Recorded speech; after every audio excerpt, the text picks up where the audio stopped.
Hello दोस्तों, नमस्कार। आपके अपने YouTube channel Kaushik Sanskrit education में आपका हार्दिक अभिनंदन एवं स्वागत। दोस्तों, हमने इनसे पहले जो वीडियो थे उनमें वर्ण विचार के बारे में चर्चा की थी, चाहे वो वर्ण विचार हो, चाहे वो उच्चारण स्थान हो, चाहे वो यत्न हो। दोस्तों, प्रत्येक एग्जाम में, चाहे वो रीट का एग्जाम हो, चाहे वो सीटेट का एग्जाम हो, चाहे वो एचटेट का एग्जाम हो, सभी एग्जाम में यहाँ से कोई ना कोई क्वेश्चन जरूर आता है। और एक क्वेश्चन नहीं, 2 से 3 क्वेश्चन वर्ण विचार से आते हैं। तो दोस्तों, मैंने तो मेरी तरफ से भरसक कोशिश की कि वो 2-3 नंबर हैं वो आपको पूरे के पूरे प्राप्त हों, लेकिन आपसे जो रिस्पॉन्स आना चाहिए था वो रिस्पॉन्स नहीं मिल रहा है। दोस्तों, माफी चाहता हूं, क्योंकि मैं बार बार ये बोल रहा था कि आप चैनल को सब्सक्राइब करो, आप चैनल को शेयर करो। उसके पीछे मेरा कोई भी ध्येय नहीं है, मेरा कोई भी स्वार्थ नहीं है। मेरा स्वार्थ इतना ही है कि आप यदि चैनल को सब्सक्राइब करोगे तो आपको ही फायदा होगा, कहीं मेरे से ज्यादा, कि जो भी नए वीडियो होंगे वो आपको, जब भी नए वीडियो अपडेट होंगे उसकी सूचना आपको प्राप्त हो जाएगी और आप अच्छी तरीके से देख पाओगे, वो आपको फायदा है।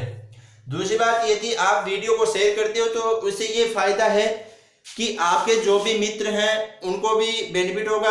जब एग्जाम होगी और इन्हीं में से कोई प्रश्न आएंगे तो आपके मन में ये जरूर होगा कि हाँ, उस दिन हमें बताया था। और एक बार आत्मा है वो मेरे लिए भी कुछ ना कुछ मन में जो आशीष है वो जरूर देगी। लेकिन वर्तमान समय में जो आपका रिस्पॉन्स है वो ऐसा लग रहा है कि ऐसा कुछ होने वाला नहीं है। दोस्तों, माफी चाहता हूं इस बात के लिए, बार बार कह रहा हूं, माफी चाहता हूं इस बात के लिए। फिर भी मैं अपना जो मन में सोचा हुआ है, अपने मन में, उसको मैं वापस नहीं मुड़ूंगा। उसके प्रति एक बार मन में सोच लिया कि मैं रीड का पूरा सिलेबस करवाऊंगा तो वो तो मैं करवाऊंगा ही करवाऊंगा, चाहे आपका उसमें रिस्पॉन्स मिले या न मिले। मैं मेरी बात से वापस नहीं जाने वाला हूं। फायदा आपको होने वाला है, यदि सब्सक्राइब करोगे तो आपको फायदा होगा, यदि शेयर करोगे तो आपके मित्रों को फायदा होगा, वो भी आपके लिए अच्छा सोचेंगे और आप भी उनके लिए अच्छा सोचेंगे। ये है, ठीक है दोस्तों। आगे आज का जो टॉपिक है अपना, वो टॉपिक था अपना संधि। आगे वाला टॉपिक है वो क्या है दोस्तों? संधि है। देखो दोस्तों, कुछ जगह हम ये भी पढ़ते हैं, बुक्स वगैरह में ये भी पढ़ते हैं कि अपने पास में कुछ संज्ञा प्रकरण। तो दोस्तों, बताना चाहूंगा आपको कि रीट के सिलेबस में संज्ञा प्रकरण से रिलेटिव कोई भी नहीं है। यानी अपने पास में संज्ञा प्रकरण है, संज्ञा प्रकरण से कुछ भी क्वेश्चन आने वाला नहीं है, क्योंकि संज्ञा प्रकरण है वो संज्ञा प्रकरण अपने सिलेबस में नहीं है। संज्ञा प्रकरण दोस्तों अपने सिलेबस में नहीं है। अपने सिलेबस में क्या है? अपने सिलेबस में केवल और केवल क्या है अपने सिलेबस में? वो है अपने सिलेबस में वर्ण विचार। और वर्ण विचार के बाद में जो भी टॉपिक आता है अपना वो है संधि। तो दोस्तों, संधि के बारे में बताऊंगा कि अपने पास में जो संधि शब्द है, ये संधि शब्द है, इससे संधि संज्ञा कैसी होती है वो देखने में कि संधि बनती कैसे है। तो दोस्तों, इसके लिए जो संस्कृत में जो सूत्र है वो सूत्र अपने पास में पर है सन्निकर्षः संहिता। पर है सन्निकर्षः संहिता। पर है सन्निकर्षः संहिता। दोस्तों, अपने पास में ये सूत्र है पर है सन्निकर्षः संहिता। ये क्या कहता है अपने आप में दोस्तों? ये जो सूत्र है ये क्या कहता है? पर है सन्निकर्षः संहिता। यानी यदि आप कोई पूछ भी ले भी कि संहिता संज्ञा किसकी होती है, यदि आपको कोई पूछ ले भी कि संहिता संज्ञा किसकी होती है, तो दोस्तों बताना चाहूंगा सन्निकर्ष। सन्निकर्ष का होता है सन्निकट। सन्निकर्ष का मतलब क्या होता है? सन्निकट होता है दोस्तों। तो इसकी जो सांस्कृतिक परिभाषा है वो क्या है? वर्णानाम अतिशयितः सन्निधिं संहिता संज्ञा स्यात्। वर्णानाम अतिशयितः है, यानी वर्णों की अत्यंत सन्निकटता को संहिता संज्ञा होती है या संहिता संज्ञा कहते हैं। तो वर्णों की अत्यंत सन्निकटता को। तो दोस्तों, संहिता और जो संज्ञा है, संहिता और जो संधि है वो एक ही बात है। उसी का नाम संहिता है, उसी का नाम संधि है। यदि हम हिंदी की परिभाषा पढ़ें तो हिंदी की जो परिभाषा बनती है वो बनती है अपने पास में दोस्तों की दो वर्णों के मेल पर।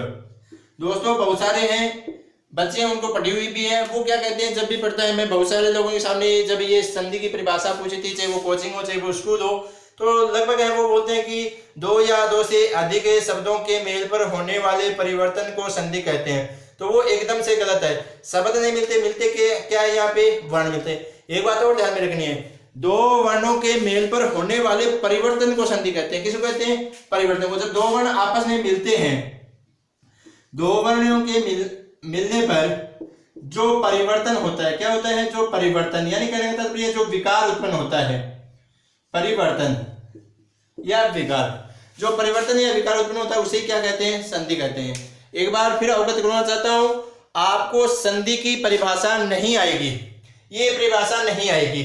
यदि फिर भी कोई मान लो एक्सपर्ट पेपर बना रहा हो, और वो यदि आपको पूछ भी ले कि भाई क्या होती है, तो या तो आपको क्या दिया हुआ है, ये सूत्र दिया हुआ है दोस्तों, या तो क्या दिया हुआ है, ये सूत्र, या फिर अपने का कहने का तात्पर्य है, क्योंकि इसकी जो सांस्कृतिक परिभाषा होती है, यानी वार्तिक होती है, वो क्या है, वर्णानाम अतिशयित है, वर्णानाम अतिशयित है सन्निधिम, वर्णानाम अतिशयित है सन्निधिम सहिता संज्ञा साथ, सहिता संज्ञा साथ, यानी वर्णों की अत्यंत सन्निकटता को क्या कहते हैं, संहिता कहते हैं। और संहिता का एक दूसरा नाम क्या है, संधि है।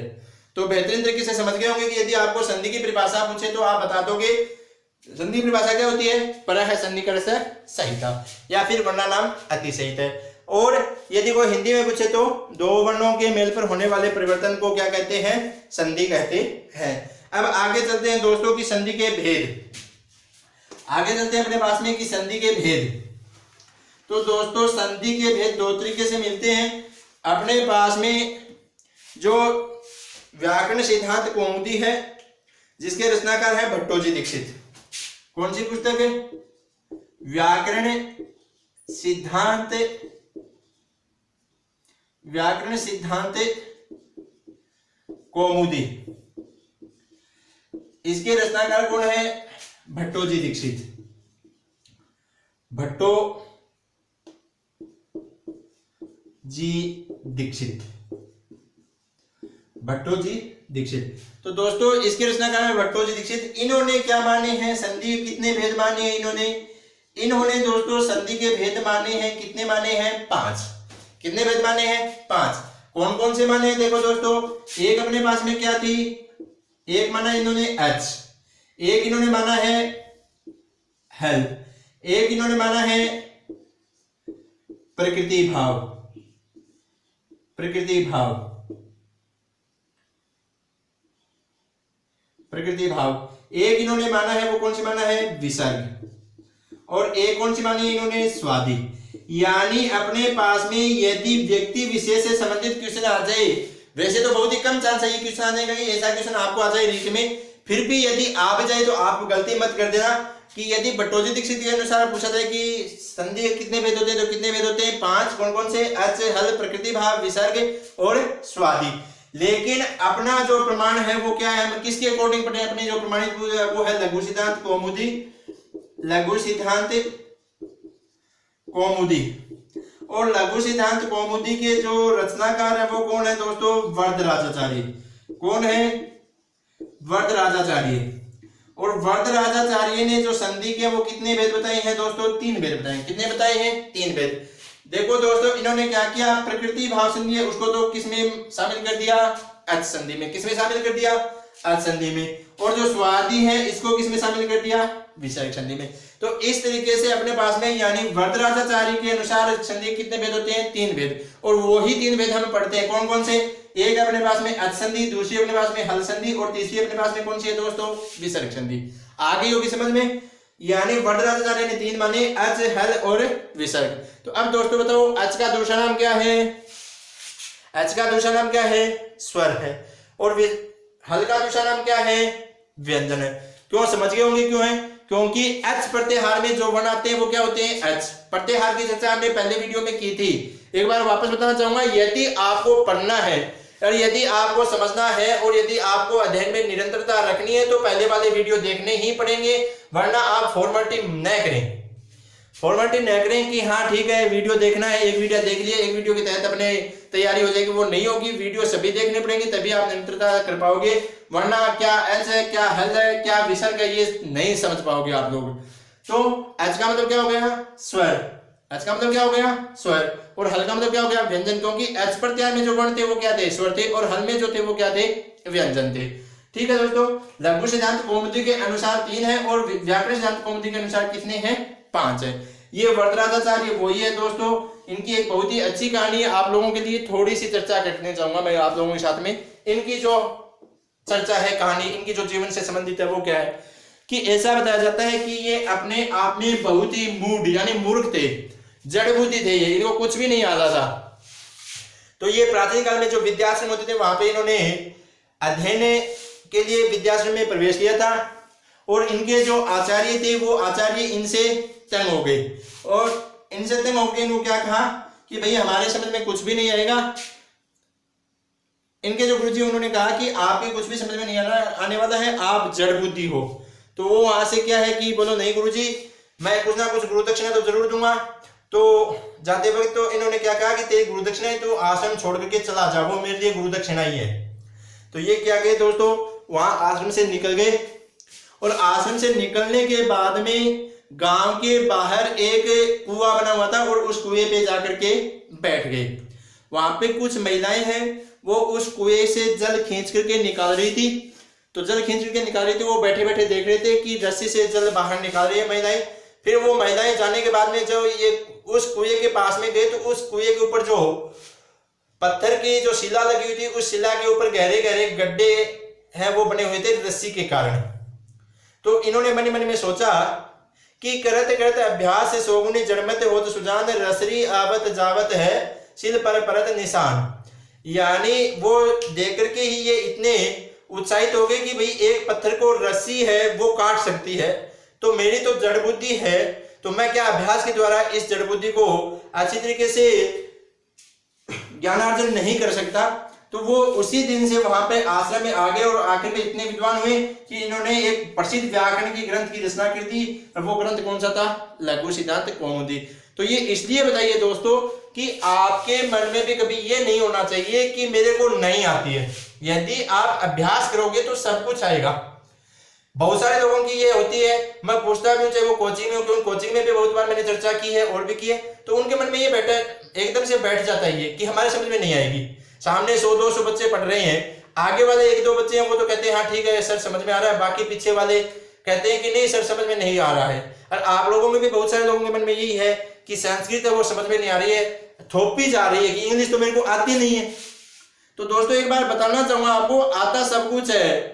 भगवान ने जो दिमाग है वो सभी को बराबर दिया है, किसी को अलग नहीं दिया, एक्स्ट्रा नहीं दिया।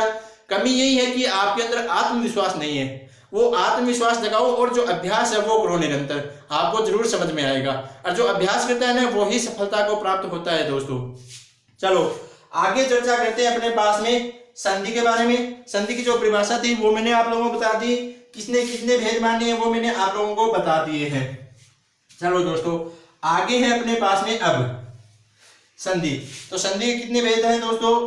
अपने अनुसार संधि कितने भेद हैं? अब अपने को भट्टोजी दीक्षित वाली नहीं माननी है, अपने कौन सी माननी है? लघु सिद्धांत के अकॉर्डिंग चलना है अपने को। अब देखो पहली संधि कौन सी है अपने पास में? अच। पहली संधि कौन सी है? अच। दूसरा नाम क्या है इसका? स्वर। ठीक है दोस्तों, इसके बाद में जो दूसरी संधि है वो कौन सी है अपने पास में? हल।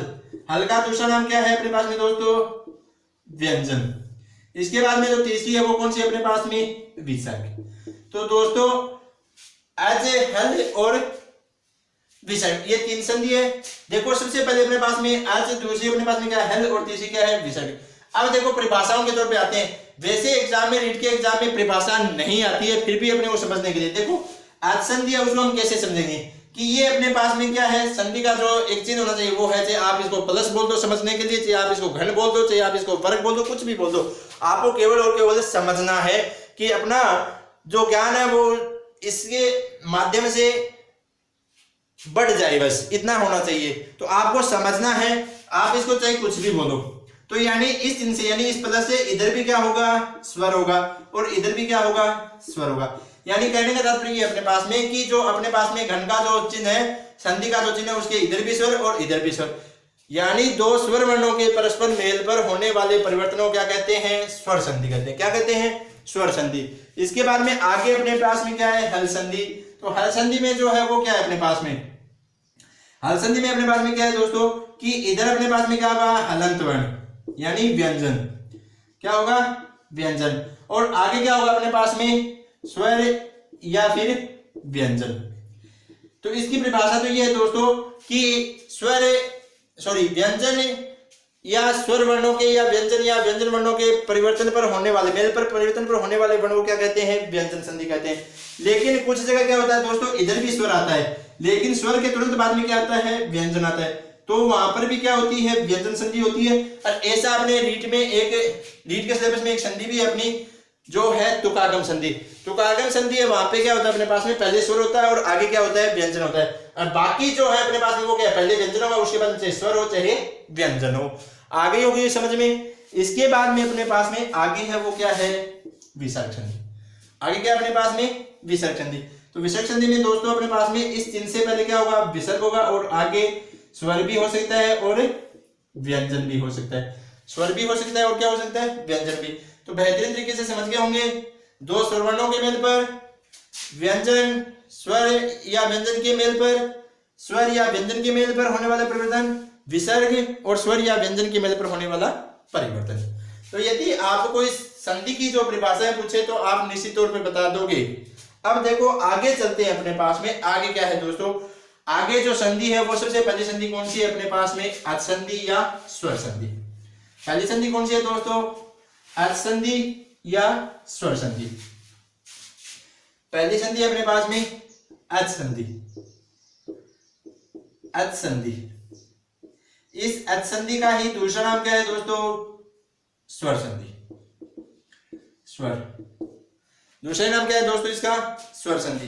तो चलो अब हम चर्चा करते हैं जो अपने पास में अच संधि या स्वर संधि, इसकी परिभाषा क्या हो सकती है अपने पास में कि दो स्वर वर्णों के मेल पर होने वाला जो परिवर्तन है वो क्या है, स्वर संधि है। इसके भेद, तो दोस्तों इसके मुख्यतः भेद है वो कितने होते हैं, 5 होते हैं। देखो यदि क्वेश्चन आ गया अपने पास में कि स्वर संधि के मुख्यतः भेद कितने होते हैं, तो 5 होते हैं। वैसे हम अध्ययन करेंगे वो कितना करेंगे, 8 का करेंगे, लेकिन जो मुख्यतः भेद होते हैं वो कितने होते हैं, इसके 5 ही होते हैं। कौन कौन से होते हैं दोस्तों, नंबर 1 पे होता है अपने पास में यण, नंबर 2 अयादि, नंबर 2 कौन सी है, अयादि।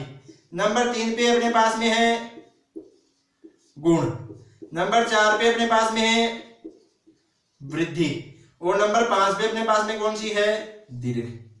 नंबर 5 पे कौन सी अपने पास में, दीर्घ।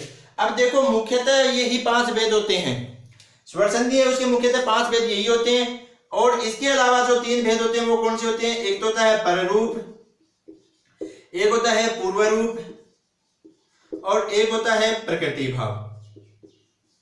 पूर्व रूप, पररूप और एक कौन सी होती है, प्रकृति भाव। ये 3 भेद और होते हैं दोस्तों। अब देखो इनकी जो चर्चा है ना, हम वो बहुत ही शॉर्ट ट्रिक से करेंगे, एकदम से शॉर्ट ट्रिक होगा अपने पास में, और उन शॉर्ट ट्रिक में आपके दिमाग में ऐसी हो जाएगी यदि आप उसको सही तरीके से देखोगे और समझ पाओगे तो। अरे ऐसे ही है कि भाई टाइम पास करना है अपने को, ठीक है, घर वालों ने कह दिया रीट की तैयारी करनी, अपने मन में कोई रीट से संबंधित कोई भी है ही नहीं, उत्साह नहीं है कि हम रीट की तैयारी करें, हम एक टीचर बने, तो वो एक अलग बात है। मैं इस तरीके से आपको शॉर्ट ट्रिक से समझाऊंगा कि ये जो इनमें से आने वाले जो क्वेश्चन है, स्वर संधि हो चाहे व्यंजन संधि हो चाहे विसर्ग संधि हो, वो आपको कन्फर्म पूरी की पूरी आए और वो प्रश्न है वो आपका किसी भी चांस में गलत न हो। इनको हम पढ़ेंगे एकदम से शॉर्ट ट्रिक से पढ़ेंगे, जल्दी से जल्दी कम समय में ज्यादा से ज्यादा आपको उपलब्ध हो जाए, जिससे आपको सफलता है वो आसानी से प्राप्त हो जाए। मेरा लक्ष्य 30 से 30 नंबर आपका, मेरा उद्देश्य आपकी सफलता। तो दोस्तों आज का कुछ बताया हुआ आपके समझ में आए तो चैनल को सब्सक्राइब करें और शेयर करें ताकि औरों को भी सहायता मिले, और यदि नहीं करना है तो न करो, जैसी आपकी इच्छा। मेरा तो कहने का ये दायित्व था वो निभा दिया, अब आगे आपके ऊपर निर्भर है। फिर आज में जो बताया आप लोगों को ज्यादा मैंने लेक्चरशिप ज्यादा कर दी, ज्यादा समझा दिया, तो उसके लिए माफी चाहूंगा, क्योंकि मन में थोड़ी सी निराशा जगी थी, इस कारण मैंने आपको आज कुछ ज्यादा ही सुना दिया। आगे वाले वीडियो में हम चर्चा करेंगे इनकी, तब तक के लिए धन्यवाद।